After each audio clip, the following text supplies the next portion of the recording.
Oi pessoal, tudo bem?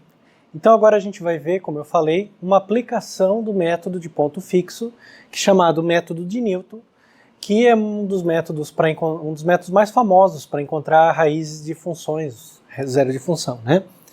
O método de Newton, também conhecido como método de Newton-Raphson em muitos livros, ele é um método iterativo, assim como o método de ponto fixo, claro, né? E tem várias maneiras da gente deduzir ou demonstrar esse método, provar que ele funciona e que ele é bom, né? A maneira mais usual de encontrar é graficamente. E é muito parecido ao que a gente fez com o método ponto fixo. Veja só. Imagina que você quer achar a raiz dessa função que está desenhada em azul, a f de x.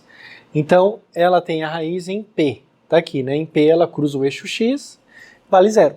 Ótimo. O que a gente vai fazer é pegar um ponto perto de P, porque a gente não conhece P, então vamos pegar um ponto próximo, um chute inicial, P0. Vamos calcular a função em P0.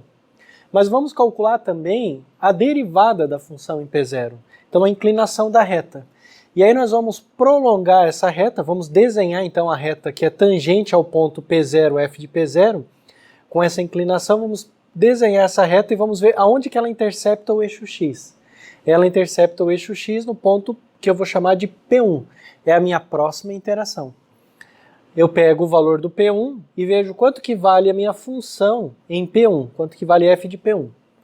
E aí eu calculo também em P1 a derivada dela, né? Então a derivada está aqui.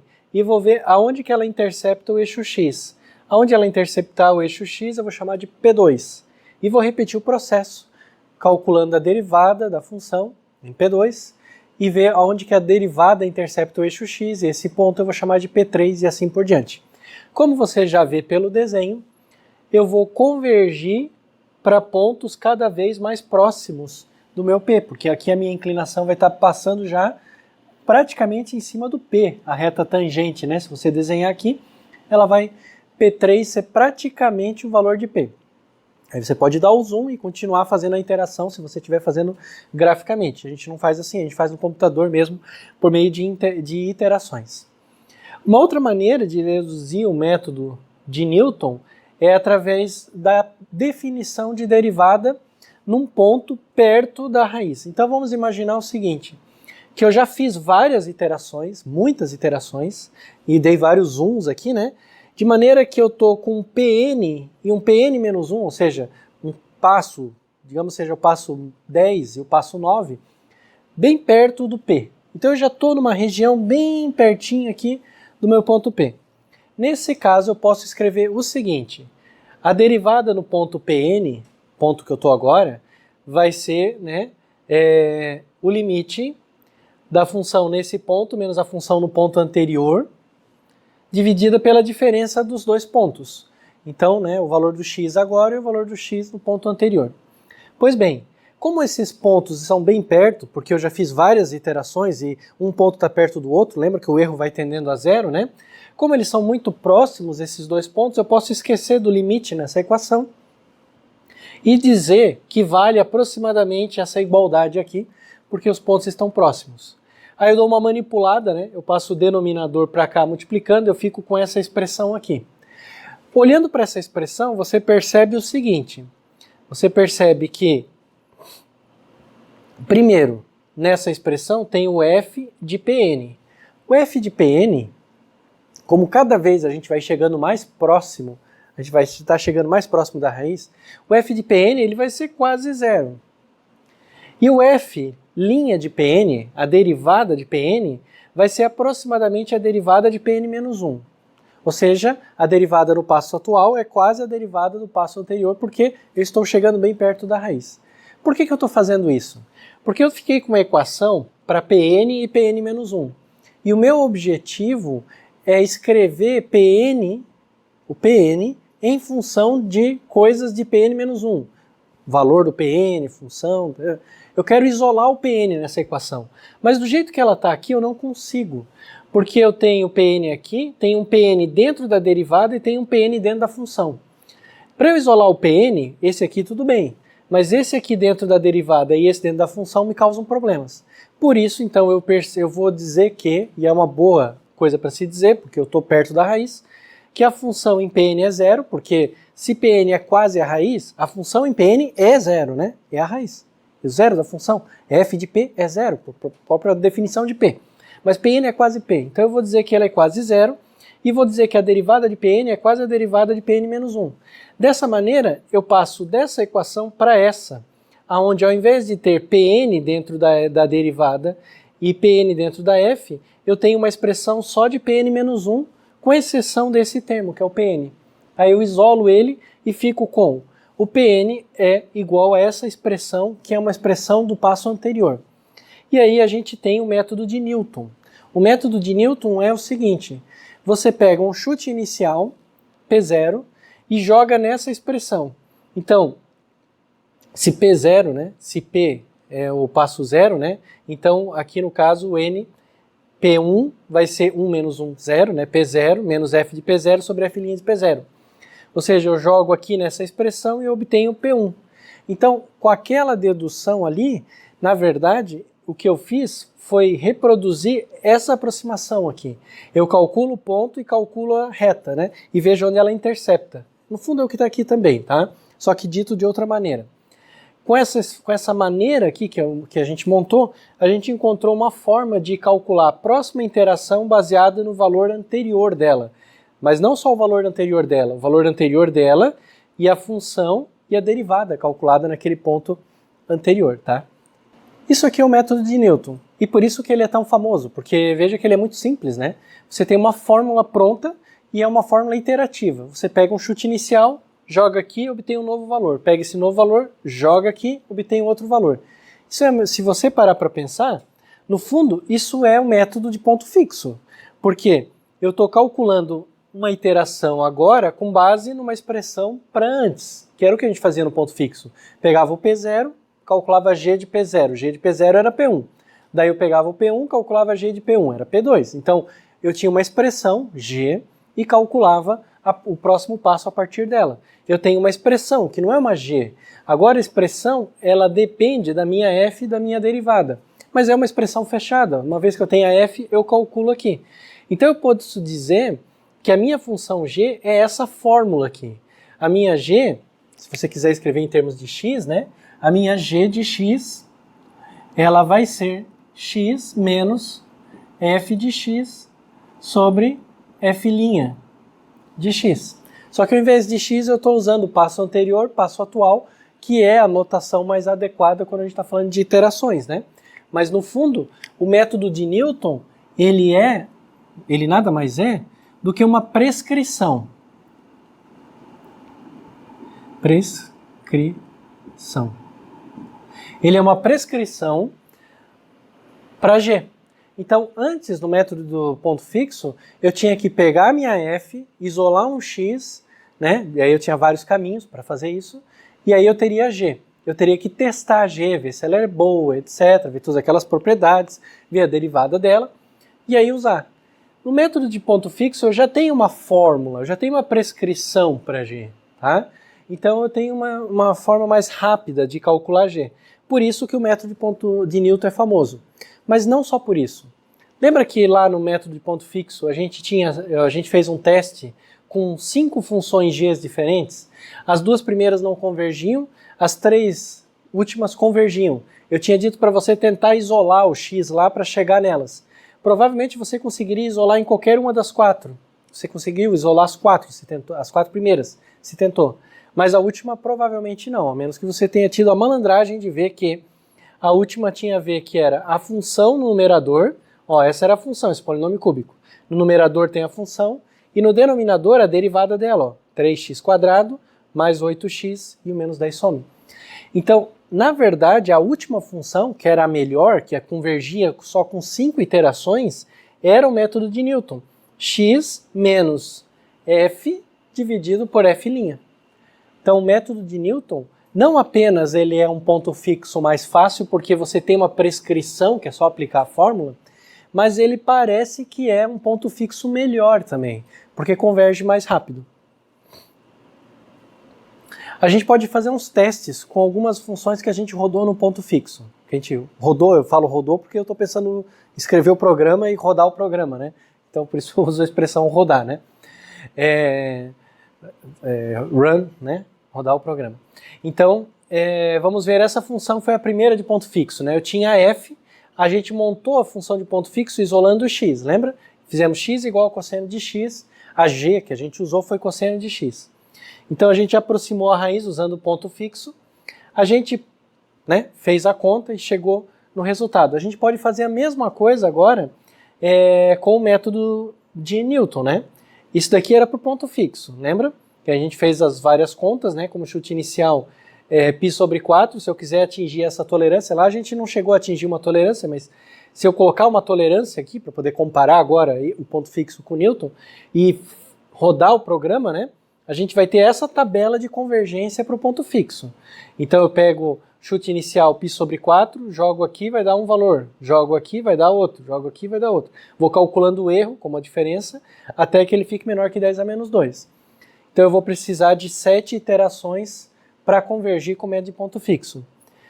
Se eu quiser aplicar o método de Newton, eu preciso usar essa fórmula aqui. Então vamos lá. Para usar essa fórmula, a f eu já sei, cosseno de x menos x. E a f'?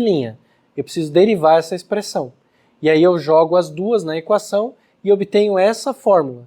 Veja que aqui onde tem Pn-1, você pode usar x, mas é que no computador é o passo anterior, o passo n-1. Se agora eu estou no passo n, passo 10, o passo n-1 é o passo 9, né? 10 menos 1. Então a fórmula vai ser a f dividida pela derivada dela.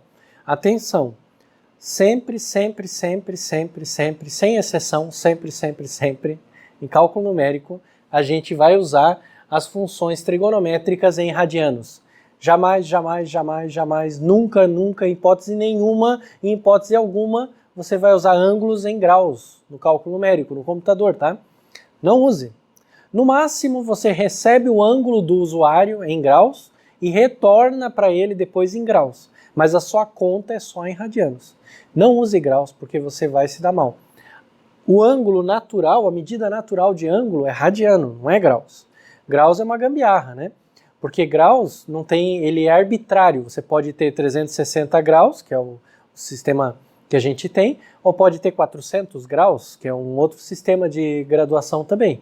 A única medida natural de ângulo é o radiano. Por mais que você eventualmente não goste, essa é a verdade. Radiano está para graus como Kelvin está para graus Celsius, né? E a razão disso está no círculo, um parênteses aí na aula, né?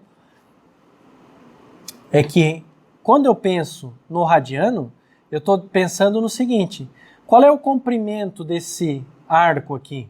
Então é um arco, ele é redondo, ele é circular. Qual é o comprimento dele? O comprimento desse arco aqui vai depender do ângulo. Se eu estou usando, e do raio do círculo também, né? Porque se o círculo é pequeno, o comprimento é pequeno. Se o círculo é grande, se eu estou usando um ângulo em radianos, eu posso escrever isso daqui, ó. O comprimento vai ser r θ, desde que θ seja dado em radianos. Testa, por exemplo, para o círculo inteiro. Quanto que é um círculo inteiro em radianos? 2π. Quanto que vai ser? C vai ser 2πr. É o comprimento inteiro, né? Agora, se θ estiver em graus, não tem nada a ver essa fórmula aqui, tá? Por isso que radiano é a medida natural para ângulos, por isso que radiano é a medida que a gente sempre vai usar no cálculo numérico, tá? Então, um parênteses aqui, já que apareceu isso, nunca é demais reforçar, porque vai ter gente que vai rodar, vai usar em graus e vai dar problema. Então, essa é a fórmula do método de Newton. Nesse caso, a fórmula do método de Newton é bem maior do que a que daria com ponto fixo, porque a iteração de ponto fixo é cosseno de Pn-1. Não tem nada daquele resto. Então eu tenho uma expressão bem mais complicada do que eu tinha antes com o ponto fixo. Mas olha aqui. Ao invés de convergir com 7 iterações, a gente converge com 2. E com 2 iterações, o meu erro já está na 4ª casa depois da vírgula. Lá, com 7 iterações, o meu erro estava na 3ª casa ainda. Com 2 iterações, estava aqui, ó, na 2ª casa. Então o método de Newton pode até te dar uma expressão mais complicada, porque você vai dividir a f pela f', em geral vai dar uma expressão mais complicada. Só que no computador não tem problema nenhum você ter uma expressão mais complicada. Quem calcula é o computador, não é você. E você converge bem mais rápido aqui, né? Por que a gente converge mais rápido com o método de Newton? Lembra que o método de Newton é um método de ponto fixo, é um caso particular. Quando que a gente converge mais rápido no método de ponto fixo? Quando a função tem uma derivada menor, lembra? Quanto menor for o módulo da derivada, mais rápido converge. Então, quanto menor for o módulo. Vamos calcular a derivada da função de Newton. Vamos calcular a derivada disso daqui. Calma, não é tão difícil quanto parece. A derivada da g, né? Então a g é essa expressão. A derivada da g de x, né, vai ser a derivada disso daqui. Bom, a derivada do primeiro é fácil, a derivada de x é 1. Então o complicado está aqui, nessa segunda parte. Mas não é um grande problema. Derivada de uma razão é derivada do primeiro vezes o segundo, então f' vezes o que está lá embaixo, f', menos o primeiro vezes a derivada do segundo. Então, f vezes a derivada de f', f duas linhas. Dividido pelo quadrado do denominador, lembra? Então, o quadrado do f'. Pois bem, agora a gente pode manipular um pouquinho. F' vezes f' é f' ao quadrado. F de p, f e f', f duas linhas continua igual, o quadrado continua igual. Só que, lembra que a gente ia usar que tem a menor derivada. Em princípio, a gente ia olhar no intervalo AB, lembra? Mas como na interação de ponto fixo a gente fica muito tempo interagindo perto do ponto fixo, lembra que a gente calculava, na verdade, a derivada perto da raiz, para saber se ia convergir rápido ou não? Vamos fazer a mesma coisa aqui. Vamos calcular a derivada não num ponto x qualquer, mas perto da raiz. No caso, vamos calcular a derivada na raiz. A derivada na raiz vai ser 1 menos f' de p, né, ao quadrado, porque no lugar do x vou pôr o p, fp e tal, tudo em função de p. Mas observe que f de p vale 0, porque p é a raiz. Então a função na raiz, por definição, vale 0, não importa qual é a f, né? Então esse termo aqui some do numerador, desaparece. Fica esse termo dividido por esse, mas eles são iguais, dá 1. Então a derivada dá 0. Para qualquer função f que você tenha, decente, né? Decente, eu digo contínua e tal, que tem ponto fixo, toda aquela história. Para qualquer função assim, você tem que a derivada dessa prescrição na raiz dá 0. Então o método de Newton é o melhor método de ponto fixo que existe. Com certeza, melhor método porque ele sempre dá 0, né? Então ele vai dar rápido o valor da raiz. A gente tem que tomar uns cuidados com o método de Newton. Ele é um pouco traiçoeiro, tá? Justamente por convergir tão rápido e porque eu tenho uma prescrição meio genérica, às vezes o método de Newton pode dar problema, tá? Por exemplo, quando eu tenho uma função assim, olha, imagina que você vai, né? Você tem essa função e, claro, ela tem duas raízes, a gente vai querer procurar uma só. Mas digamos que você, desavisadamente, usa como intervalo de busca isso daqui. Tá? Então esquece essa outra raiz aqui. Você usa como intervalo de busca esse pedaço aqui. Parece que está tudo certo. Só que se você usar como chute inicial um valor aqui, por exemplo, ó, P0, você vai ter problemas. Por quê? Porque se você usar como chute inicial aqui, na hora que você calcular a derivada e for traçar a reta, lembra que a reta tangente, o próximo ponto é o ponto onde a reta tangente intercepta o eixo. Vai estar aqui, ó. Então o seu P1 vai cair para fora do intervalo de busca. E uma vez que você tenha caído para fora do intervalo de busca, você está em maus lençóis. Você vai divergir. Então é muito comum o método de Newton divergir quando a gente não dá um bom chute inicial. Para não divergir, o bom é você dar um chute inicial na região em que a função ela é quase uma reta. Em geral, perto do ponto, ela vai ser quase uma reta. Toda função é assim. Tá? Por mais que você tenha uma função toda torta, se você pega em qualquer ponto e dá um zoom naquele ponto, perto daquele ponto, né, dando um zoom, crescendo a função, ela vai ser quase uma reta. Então ela vai ser quase reta. Então, se eu pegar nessa região, eu nunca vou ter problema. Eu vou ter problema quando eu pego um ponto, um chute inicial, onde a função já tem suas curvaturas, né? Já não tem cara de reta, tá bom? Então é isso que acontece no método de Newton. Tem que tomar cuidado. Usar um bom chute inicial para não divergir. Mas fora isso, ele é muito bom, tá?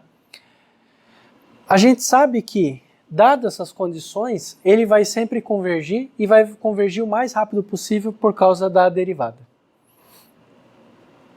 Na prática, às vezes pode acontecer que você não consiga dar um bom chute inicial.